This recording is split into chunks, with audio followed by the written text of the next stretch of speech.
Hello, everyone, and welcome to the Birdie Golf Club podcast.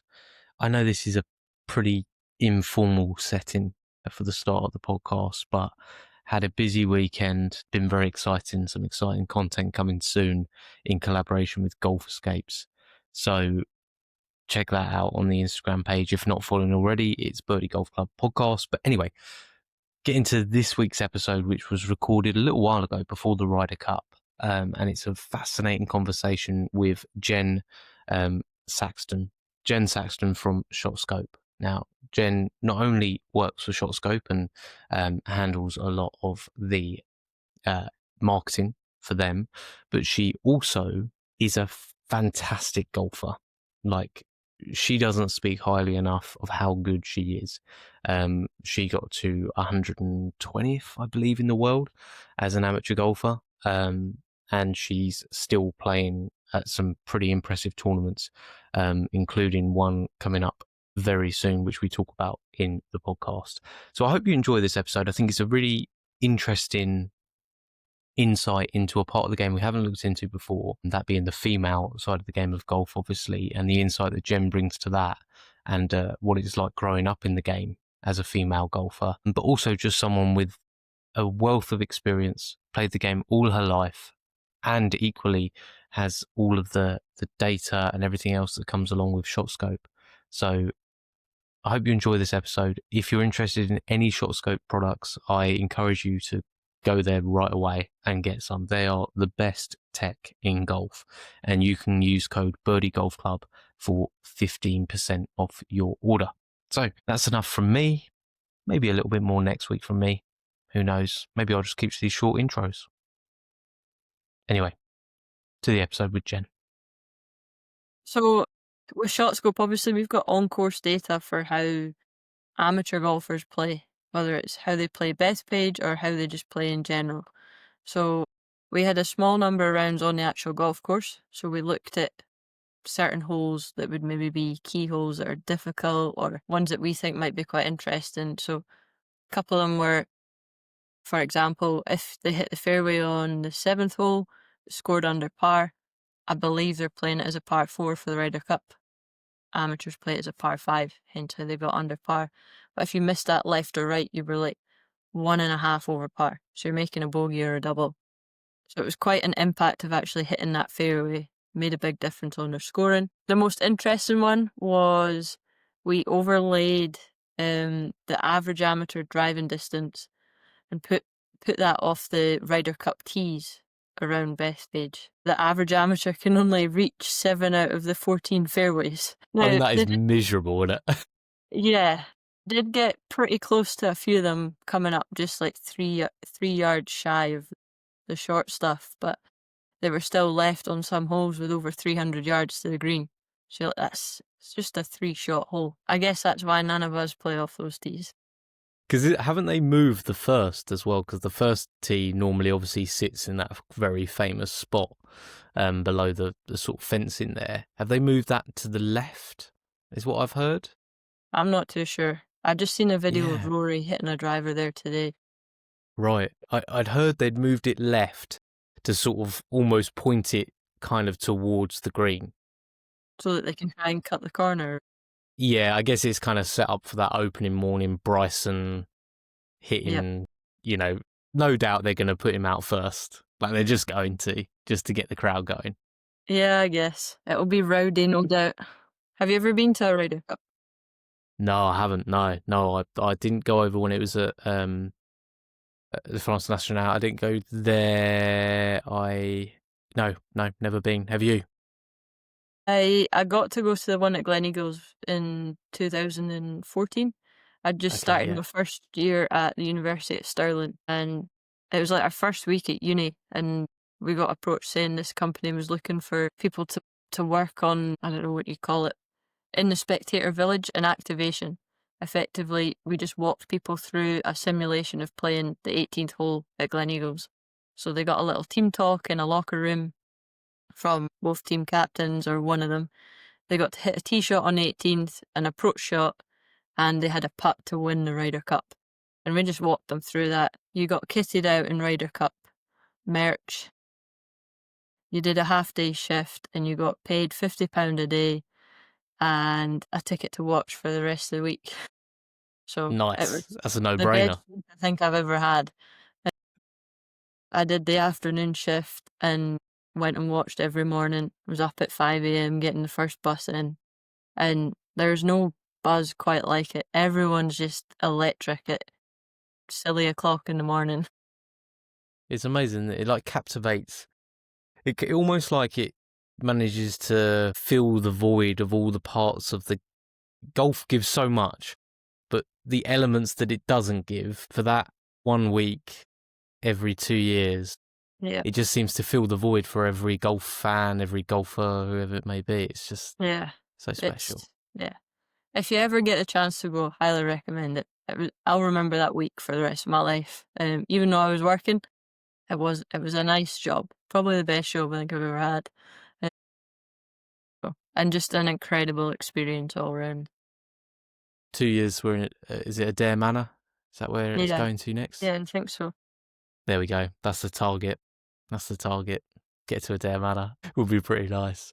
But Jen, I mean, you spoke a little bit there, Jen, about your, your previous in golf and everything like that. Could you maybe like just describe to me how you first got into the game of golf? That was your earliest Yeah. golfing memory. So my first sort of memory of golf, I think I was 10 years old. Just went down to the practice ground at Milnethorpe Golf Club with my dad and my little sister. He just got us trying to hit golf balls pretty much. That's my memory. Varied success. There was a lady from the county that saw us down there. Maybe not the first time. Can't think she would have signed us up the first time. Um, but she was just so happy to see young girls playing golf, and wanted us to join the county. It was £5 for your year. You got a few competitions, a bit of coaching in a group, and I think if she hadn't signed us up to that, I probably wouldn't have stuck at it because it got you playing with other girls similar age and showed you that you weren't maybe the only one. Because at school I was the only girl that played golf really, Yeah. and none of my friends played, and I then just it was quite. I'm a competitive person. Competitive person. I like trying to get better at everything. So golf's quite addictive in that you can once you've hit one good shot, you want to hit another one. And why didn't I hit that one the same? So you just it had me hooked when I was little. Can't say the same for my little sister. We were both introduced to it exactly the same way, and she doesn't play at all now. She was quite good, but I don't know why I stuck at it and she didn't. And then just grew up playing golf in Kinross, junior competitions against all the guys, try to keep up with them off the tee. I wasn't great as a junior. I think I was off about 5 when I was 17. Then I went off to University of Stirling. At the time, I was like, I'd just go get a job. My golf coach said, what if you could play golf while you're at university? So I was like, okay. But universities have a golf team. That's how we approached it rather than what degree do I want to go and get. Ended up at Stirling, 4 years there, and got quite good playing and practicing every day. You're in quite a good environment, but it was never really something I wanted to pursue, like playing golf. A lot of the people there all turn pro or they want to go and give it a go. I came down quite quickly in handicap. Over that time, I got to +1 by the time I finished. When I graduated, I was like, well, what am I going to do? I didn't really know. It's like golf's not the route I want to go down, but I don't have a job lined up. Well, I just go caddy for the summer and maybe try Q school at the end of the year. But my heart was never really in that. I think you've got to be really determined and driven to go and put in the hours of practice, and it's hard work turning pro. And it just so happened that a woman at Scottish Golf reached out to me and said, ShotScope are looking for a golfer with a marketing degree. Why don't you give them a call? And that's what I had. So I phoned up my boss, Gavin Deere, who's a very good golfer himself. And that was about 7 years ago and never really looked back. Yeah, that's a little overview. My golf got a lot better when I started working. Mm-hmm. It's a hard concept to maybe get your head around, but even though working in a golf company, going and playing golf was still a break away from work for me, and I just enjoyed it a lot more. And I started playing better because of that. In my role at ShotScope, involved in data day in and day out, so I can see how golfers are improving, simple things you can do to improve without, I don't know, just how you can get better without making swing changes or any of that. Sure, And yeah. just made me think a little bit differently on the golf course, and I started playing better too. Yeah, and that's interesting. Do you think now, this is sort of looking back with hindsight, but do you think if you'd have had that data and that ability to be able to see where maybe your game was, the areas of the game more clearly that were dropping down, whilst you were maybe at a uni and the Q school opportunities were there, and you had more time to do those sort of things? Do you think that would have equally improved your enjoyment of competition golf because of results and things like that? Do you think that maybe if that data was around, it would have pushed you in a different direction and you'd have maybe tried to go pro, or was it just never for you? No, not necessarily, because we still had, like, we all used the shot tracking system at university anyway, and everyone was compared against one another. You had we'd set goals and targets of where you're trying to get to. So wasn't like the data side of it was totally new to me. I just think, like, to be successful in the pro game, you've got to be winning everything at amateur level or winning regularly, and I wasn't doing that. So I'm thinking, if you can't beat all the other amateurs, when you go out into the pro world, there's even more of them. So it just becomes a lot more difficult. And somebody said to me once, when you're sitting there and you're 70 years old, would you wish you'd given it a go? I was like, no, I enjoy playing golf. And I think the minute you start trying to play to pay for your mortgage or something like that, it takes a lot of the fun out of it. Yeah. So I just play to have fun. I mean, I've spoken to, I had Giles Evans on the podcast, who was a Clutch Pro Tour player. And, he was very candid with the fact that, listen, I think he's two wins away from, you know, playing Hotel Planners Tour status. He's Yeah. 3 rounds of golf away from DP World Tour status. And he's like, but the likely, it's just going to be so hard to do that because I'm playing against, 140 other guys every single week that all are good enough to win, and top 13 break even. Like Yeah. that's the week. So all the best with trying to make a living doing this. Yeah. And You've got to have a good financial backing behind you. It's hard work going out sourcing sponsors and getting all of that, and it's a different kind of pressure, I guess, if you're feeling like you have to perform for not just yourself, but because you're getting sponsorship from all these other people. Yeah, it's not easy. no. It's not for everyone either. I know a few people, like really successful amateurs, that you'd think when they turn pro they'll just succeed, but traveling the world week in, week out, it's not all it's made out to be. Everyone maybe thinks, oh, you're getting to go to all these nice places, but the reality of it is you see a golf course, an airport, and a hotel room. Yeah. And It's a full-time job. It's not a yeah, walk in the park like some people think it is. yeah. I've been to a lot of nice places and fortunate to get to go to them all as well, but you just, I don't know, it's not a holiday when you're away. No, that makes sense, Jen. And so for you, obviously joining, I mean that sounds like an unbelievable turn of events. That the degree that you had, and equally with ShotScope. But did you kind of always plan that? Was that something you could see that the game was going towards? So you thought, well, it's worth getting a degree in this, and also keeping my interest in golf because I can see there's opportunities in that field. Was that a plan, or was that just a moment? No, I think it's all about who you know, I think, in the world. Right place, right time. Very fortunate to end up where I am.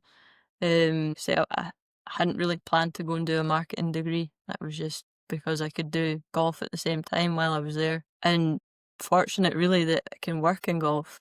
I'm Mm, so glad I took it up when I was 10 years old, and it's given me all these opportunities, not only just to play, but to work and go and travel the world with work and playing tournaments. I remember when I first started, Gavin always said to me, if you can enjoy what you do, you'll never work a day in your life. And if you love golf, what's better than working for a golf company?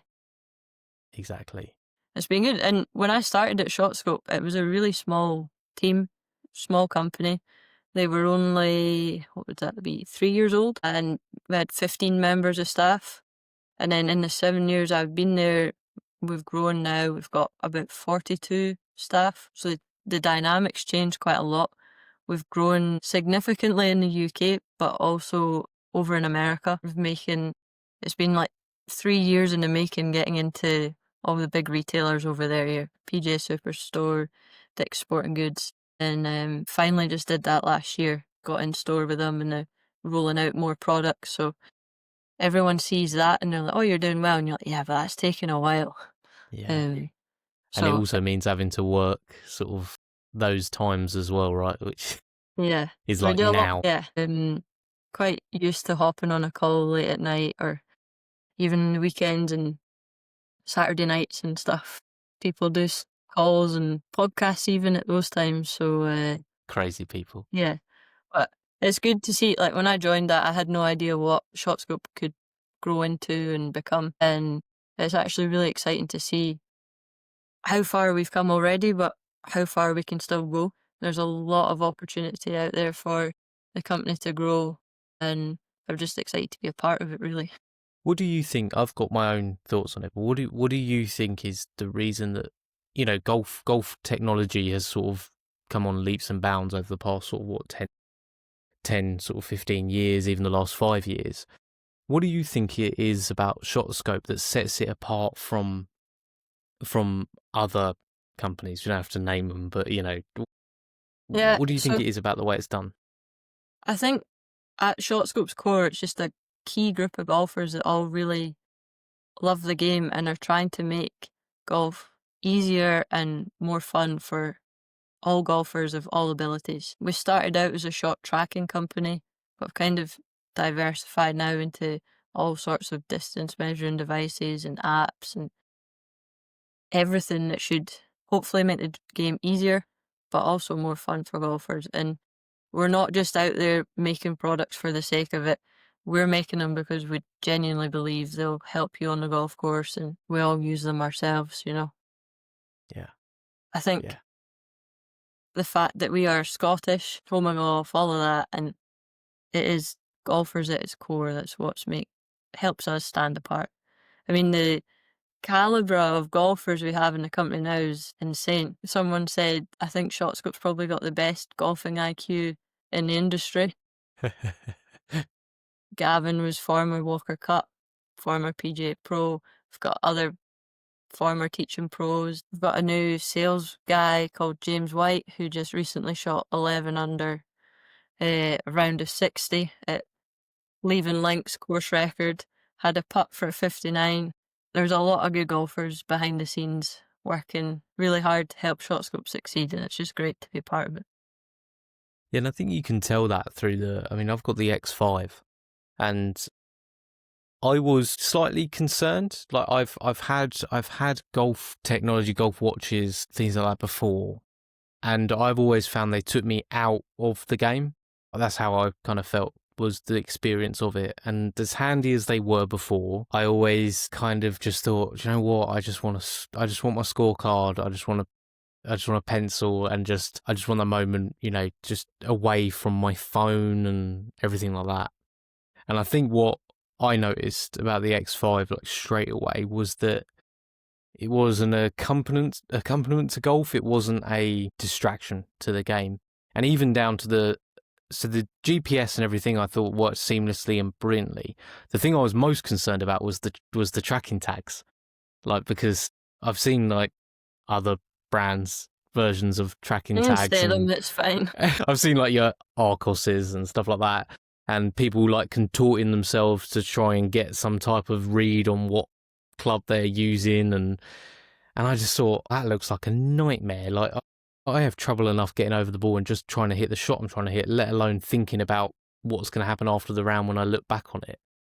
And just like with the tracking tags, it was such a seamless thing and such a clever thing of having just like obviously in the strap that it picks up, you know, what club you're using. You don't even ever have to think about even just making contact with already reads it. It's great. And then to be able to look back after the round and have all of my yardages there to see how short I actually hit my clubs, which I'm not sure whether to thank ShotScope for.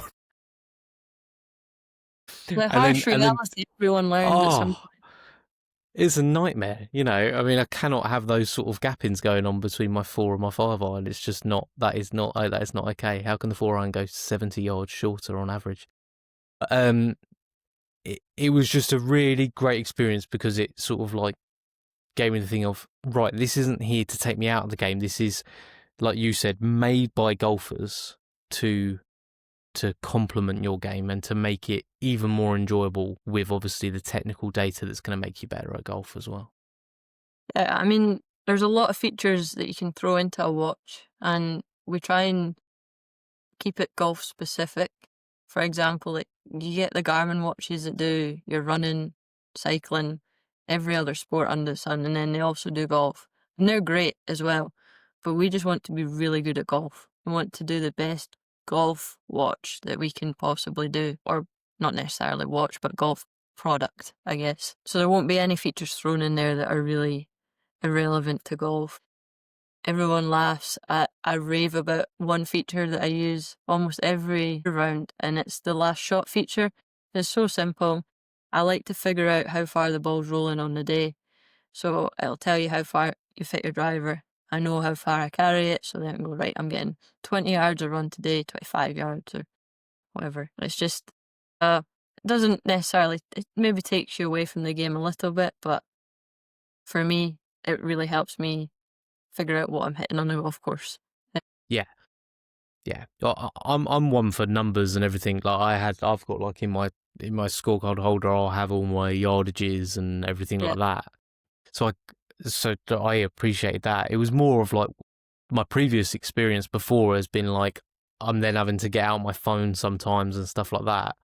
The fact that you can forget about your phone completely, was like, that's nice. That's a big point that gets raised by a lot of golfers is they want to just leave their phone either in the car, put it in their bag, and just switch off from the outside world and go and play their round of golf. Treated like Augusta. That's what everyone wants to do. It doesn't matter if I'm just playing Seaford Head Golf Course. That's Augusta to me. Just switch off from the outside world and try and play the best golf that you can, I guess. So, I mean, that's how ShotScope started, and that's the reason we've done what we have. To grow as a company, not everyone wants to play golf like that. Some people like to have their phone on them. They like to stay connected to the world. They like to be checking stuff. Now a lot of live scoring and competitions is done through your mobile phone, so it's kind of a requirement that people have it. So we have a few products or features that you can use on the phone as well if you wanted to. The GPS maps are free on the app for all ShotScope users, whether you've got a rangefinder or a watch, you can go on and look at them. But again, that's up to you whether you take your phone out on the golf course and you use that. Personally, a free app is an unbelievable thing in this day and age, and the fact that it is for all ShotScope users is something else, really, you know. And I have a feeling with the brand's ethos that will always be the case as well, most likely. Yeah, we've always sort of pitched that we'll never charge a subscription or anything, and it's what sets us apart from our competitors, really, to access all the stats and data, or even access like more courses or access hazards on some other products. You have to pay a subscription or you pay more to get more detail out of the product. We never have and never will do that. The other thing that the tech guys are always doing is improving the products once they're already out. So when we first launched the X5, it didn't have the whole maps included on it. It was just the like front, middle, back of the green. And then once we developed that, we then implemented it into the X5 as well. And if you had a watch, you just benefited from that upgrade. You know, wouldn't charge you anymore to go and get it. I think that's why a lot of people like ShotScope as a brand, is we're always trying to look after you even after you've purchased a product. Yeah, part of the ShotScope sort of like family almost in many ways. And I think there was also one feature that I forgot, but now I have to mention, the dogleg feature and the layup distances to 100 and 150 yards. Do you use them a lot? Really, really cool. Well, do you know what? No, I didn't. right? And I'm now annoyed because Yeah, I got to the hole and I did my usual thing of just going, yeah, but that's fine. I just want to get it up there as close as I possibly can to the green yeah. because in that moment I think I'm good enough to that should be my goal. But in reality, for me to shoot better scores, those numbers are really, really important. Like, is it worth me even looking at this dog leg, or is it worth me just laying up to these numbers? I thought that was and so easy to like find as well, which is helpful. I mean, so probably one of the key messages we found throughout all the data is that you're better just getting as close to the green as you can.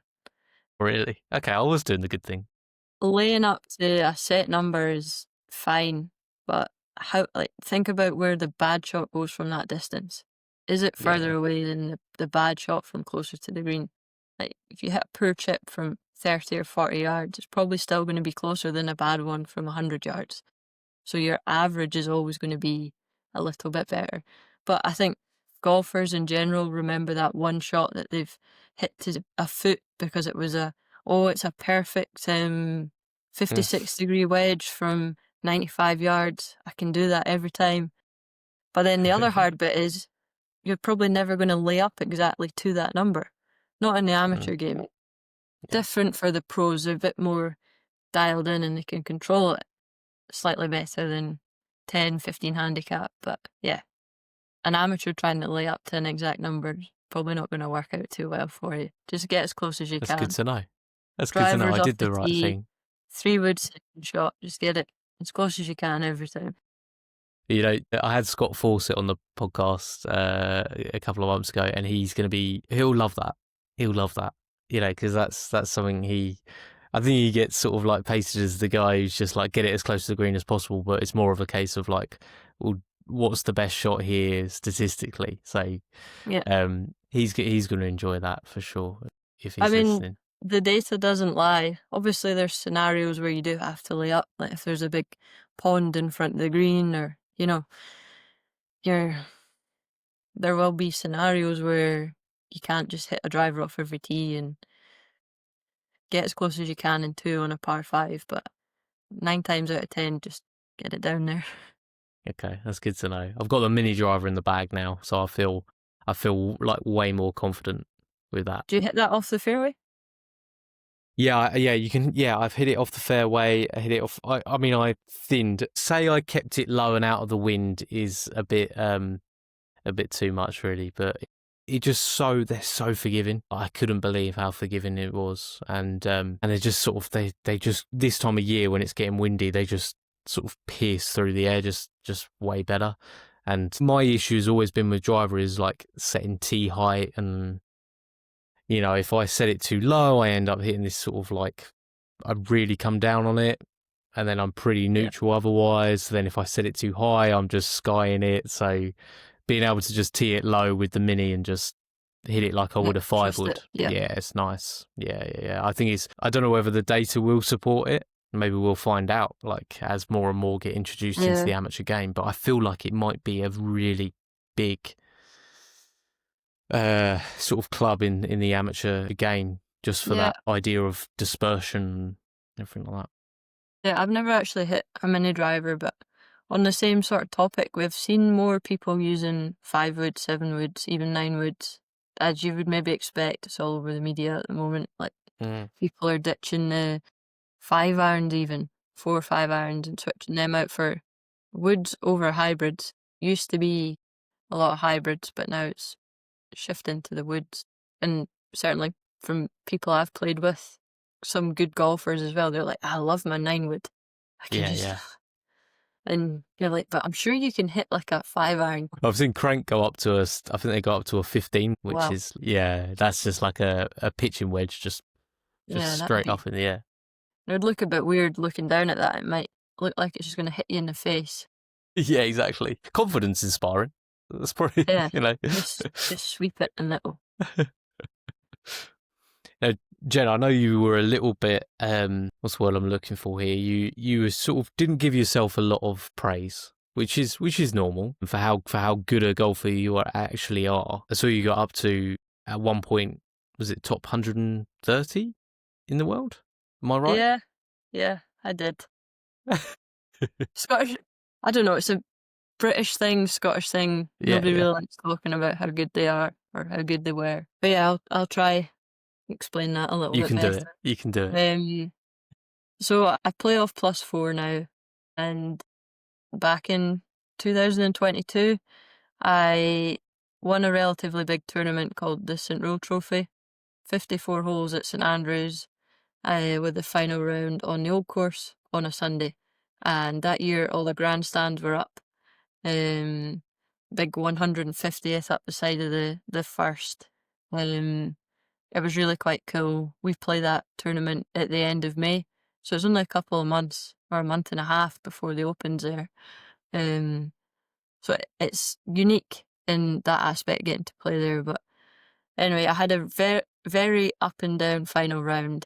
Went from making a 7 on the par 3 11th to then finishing with a run of threes, sort of 15, 16, 17, and finally parred the last.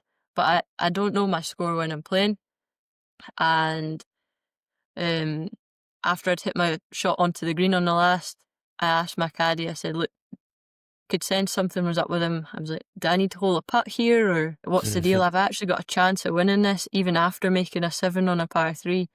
And he says, yeah, they've got you leading by 3. Just go and enjoy your moment on the green. I'm like, no Wow. way. I'm like, how? I said, I made a 7. Like, how can I be actually winning this tournament? And I had like 3 putts from 20 feet to win this tournament. I was like, oh, can't believe that's just happened. Family were there watching. It's one of the first times they've all come along to watch. It's kind of on the doorstep. So that was really cool moment, and that's kind of what kick-started my Scottish career.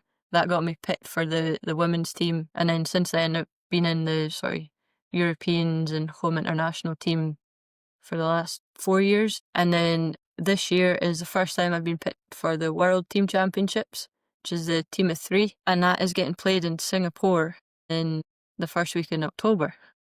So Wow. there's another country I'll get to go and see through playing golf.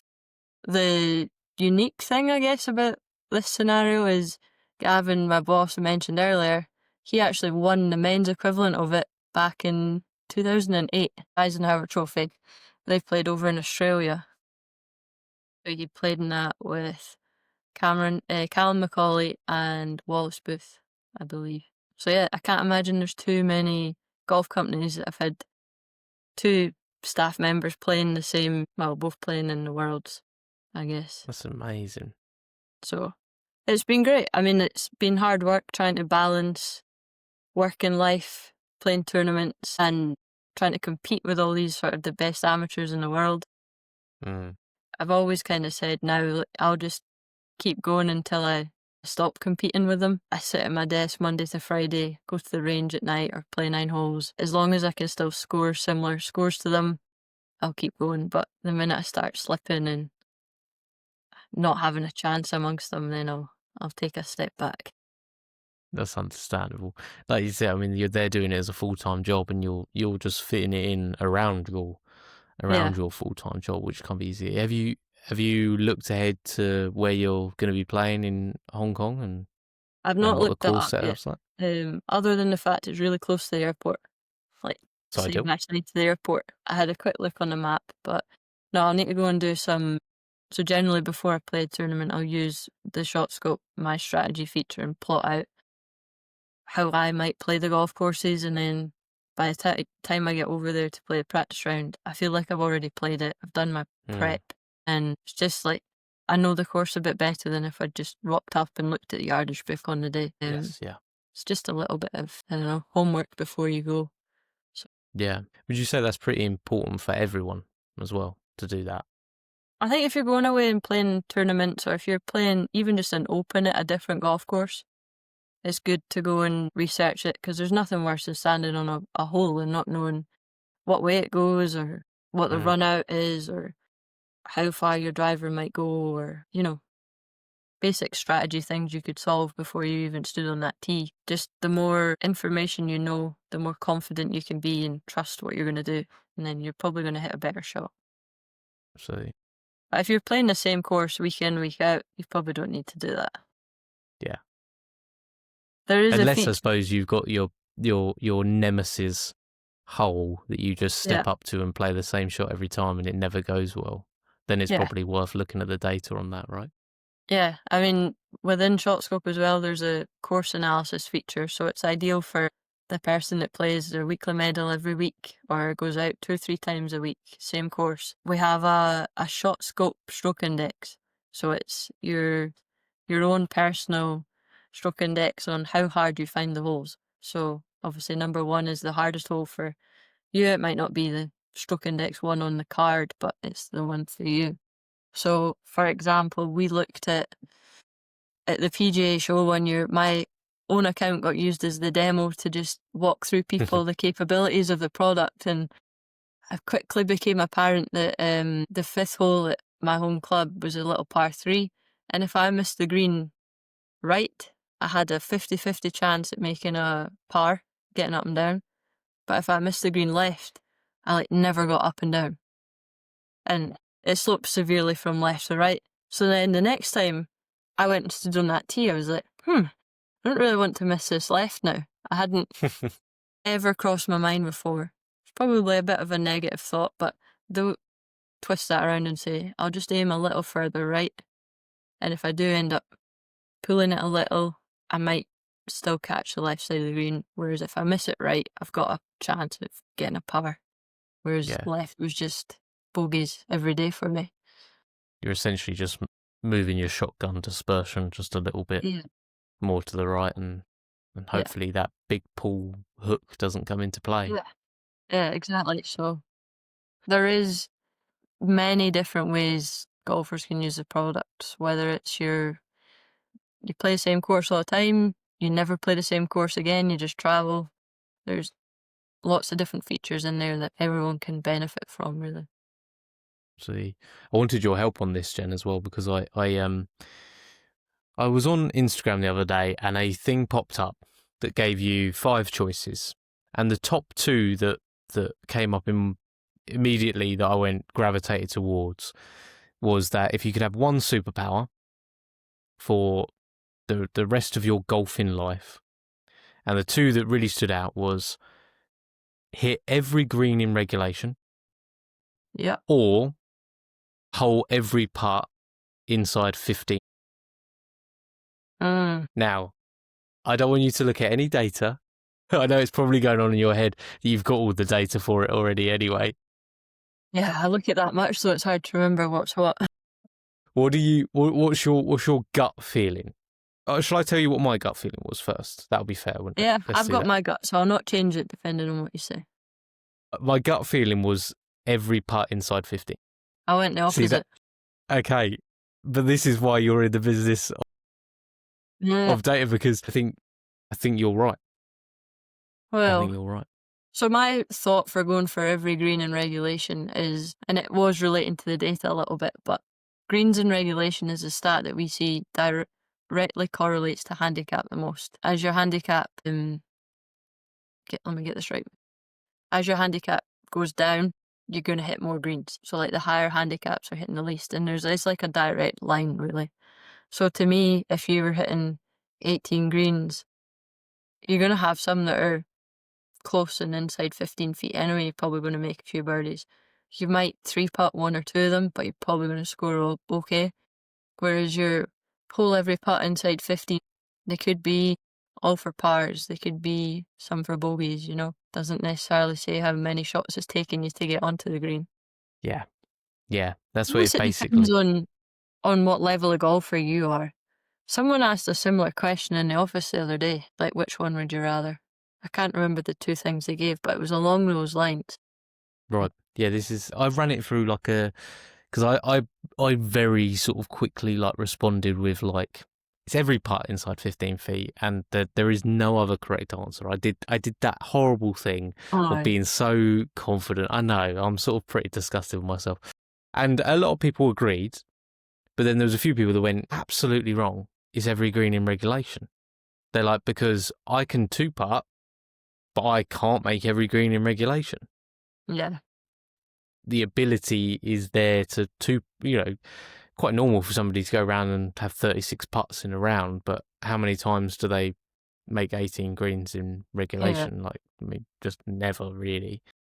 And I got ChatGPT involved, as everyone does now, on these things, and I don't know how reliable the data was on it, but even if it's off by 10%, it's still proved that I was completely and utterly wrong, and it's every green in regulation, and it does, again, like it's a sort of slopes to do with obviously your handicap and your ability, but it basically says that pretty much even a high handicapper is going to have a way better chance of shooting close to level par if they're making every green in regulation. Yeah, because they're not going to 3-putt every green, Yeah. If you take Makes a sense 20 now, I mean. handicap and they hit every green in regulation, they're going to beat their handicap. Yeah. I'd like to think they would anyway. I feel silly. Golf makes us all feel silly at times. I must have come off like a really bad putting day and just gone like, Maybe. give me those putts inside 15 feet. Yeah. I'll take them every day. Well, it's the thing with golf. You always remember what doesn't go well, and Yes. that's Yeah. what sits with you. You don't remember the worldy shot out of a bunker or anything like that. It's always, I missed that 3-foot putt. Yes. Yeah. If I'd have done this, I could have shot that. So everyone comes away from golf thinking. I mean, if on social media you get all sorts in the comments, like the one that we see the most is how far people hit their clubs. So we would put a little reel out or something that would have the average distance of drivers, 7-irons or anything. And you always get the person that says, but I hit mine this far, this data's wrong. You're like, no, we're saying this is the average. Like, you might hit your driver 330 once. Yes. Yeah. Or you might hit it that far on average, but we're not saying that's our database average does not do that.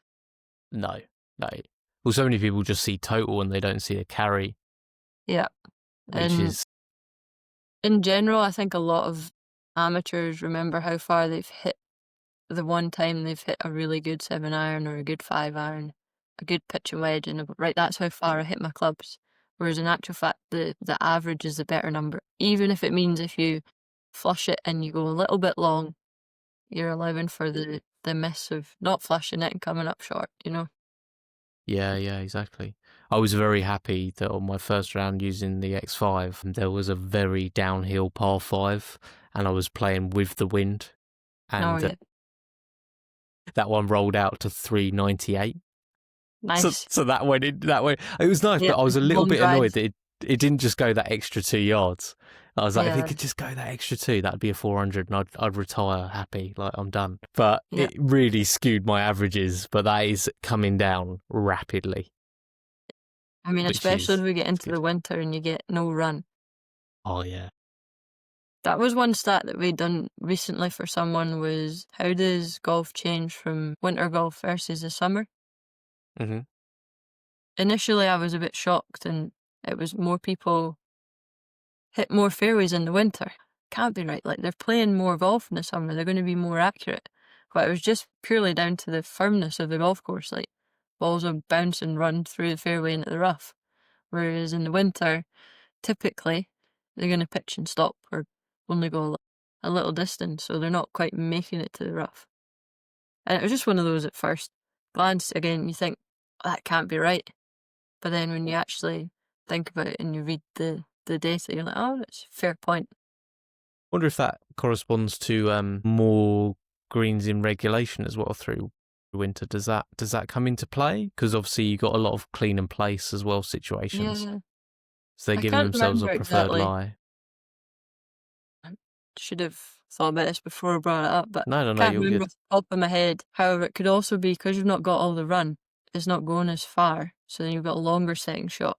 So people maybe aren't hitting as many. There's so many caveats to every stat. Golf giveth and it taketh away. That's what it does. Yeah. And actually, I was going to say to Jen, you are the first female guest on the Birdie Golf Club. You are, which is a terrible statistic, but it's kind it is nonetheless. True in golf, though, like, Yeah, it is. Yeah, it's just I've reached out to a few and it just hasn't worked out. But Yeah. It's wonderful to have you here. So I think for a little bit of insight as well, because there's, you know, all sorts of people that listen to the podcast. I think like 10% female listenership as well that are there. And how have you found, and given your honest opinion, from starting out when you were young, how have you found the journey of being a female golfer, and how areas that have improved, but also areas that are still stuck and need to change to improve the experience for a female golfer playing the game?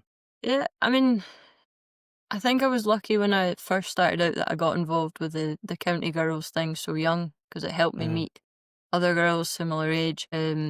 Probably kept me playing a bit more. I maybe wouldn't have stuck as much. I remember just turning up to play a medal as a little girl, and it was me and all the big guys, and it was nerve-wracking, you know, but once you played a few rounds with them, you know, they were all right. They weren't that big and scary, and quite often you could beat them with your handicap, and I think that was what I liked about golf, was you had the handicap and it made it level for everyone. So to start with, I wasn't too intimidated, I don't think. As I've grown up a little bit, there's just not the numbers in the game. So one struggle I had was when I was really trying to get my handicap down to get into certain events and play at a higher level. The club I played at only had maybe 10 ladies play on a weekly medal. And it was this rule and the CSS and everything that if you didn't have more than 10 play, standard scratch wouldn't change. And at my club, it was set at 1 under par. So I really couldn't get my handicap down, and it was difficult. So I used to go around asking all the women, please can you play the medal? Please can you play?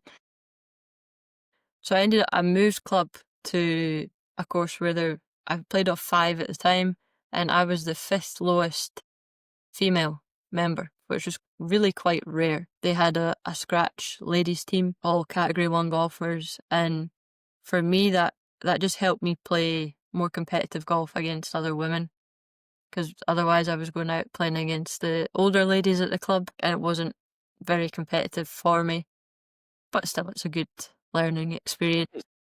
Nowadays I think golf's come a long way. The club I'm at's great with men and women, you know.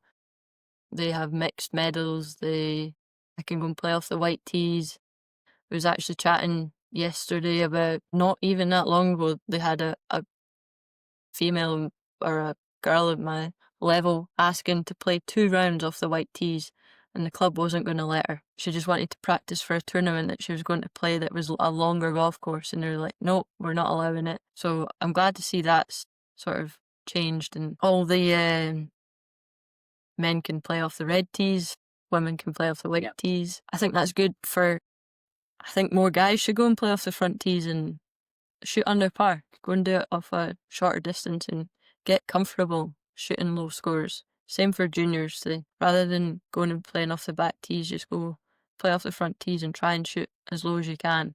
And it's not necessarily just because it's shorter, it's easier. But if they want to go on and turn pro, being comfortable under par is a good skill to learn as early as possible, really. Sorry, sidetrack from the women's side of it. No. Personally, I've not really had too many issues with anything.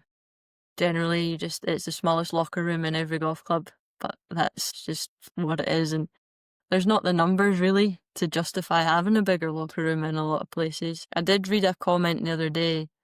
It's on a ladies' Facebook golf group, and it was anonymous, so I don't know the name of the club, but they'd effectively stopped a 12-year-old girl from playing in the club championship because she was too young. They said it was to be capped at 14, but she had lower handicap than half the ladies that were playing, and she was really keen to go out and play. They're like, no, you're too young.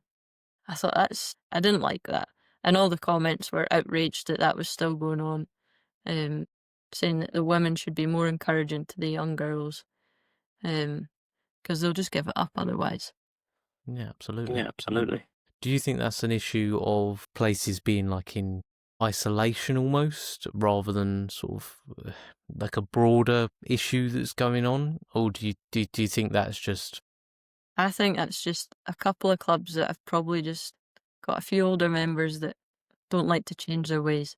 And I'm sure even in the men's game, there'll still be similar scenarios where it's old members at the club that are running or making decisions and they don't like change. The clubs that are doing well and attracting new members are the ones that are willing to try new programs. Like my course has got a get into golf for men, women, and juniors. We've got a little 9-hole course on the side. They can join that, and they coach people into it. And I think they then transfer them onto full membership.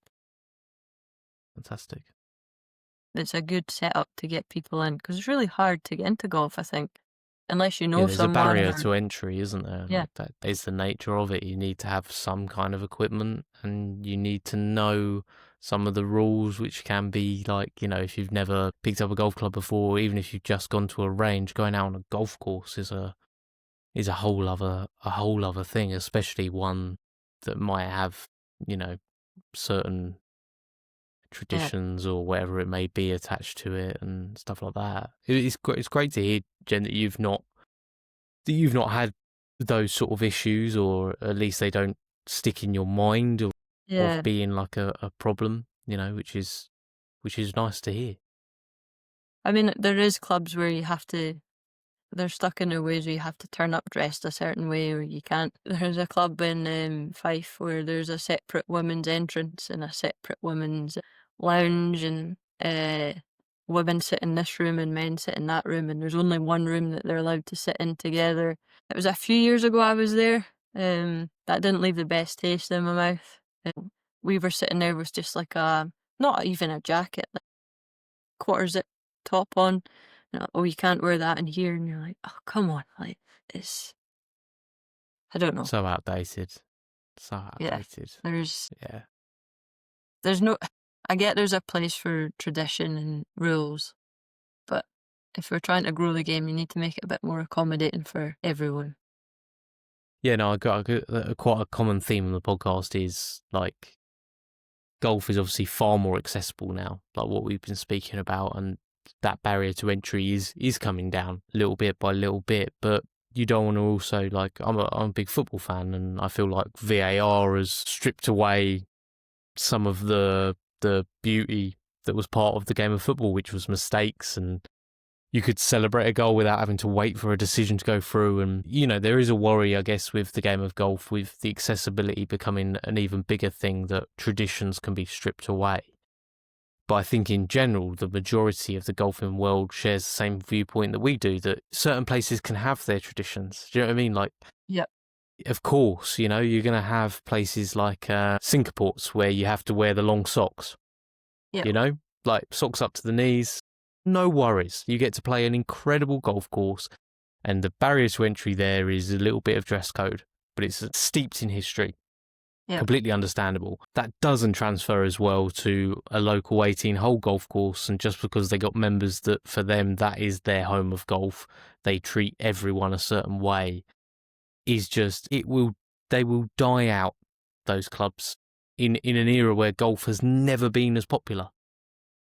Yeah. So, I mean, the ones that have the rules, like your Syncports, if you're not willing to comply or you don't want to do that, then you don't play. That's your choice. Like yeah. they've outlined what the rules are. Same with, I saw a post about Cypress Point on the back of the Walker Cup, and the number of rules that they have.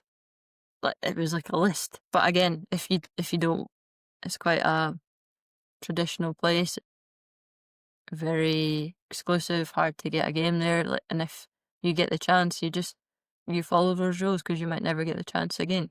I don't know. I'm not against people having their rules. I played golf with a guy who joined a club where the members have to turn up in a tie and a jacket before they play. And he goes, if I didn't like the rules, I wouldn't have joined. I can't sit here and complain about it because if I didn't want to do it, I just wouldn't have joined. It's ultimately his decision at the end of the day, and that's just their little bit of those little things can be special as well, can't they? In some ways, you know what I mean? Like, that those little, maybe there's a junior at that club, and being part of that sort of like tradition of dressing that way kind of becomes a memory that carries with them a lifetime, and things like that. So, like you said, it's balance, though, isn't it? Like if a golf course should know where it's at without sounding like you're talking down to certain courses. Yeah, there's levels to this game. Yeah, yeah, absolutely. Well, Definitely.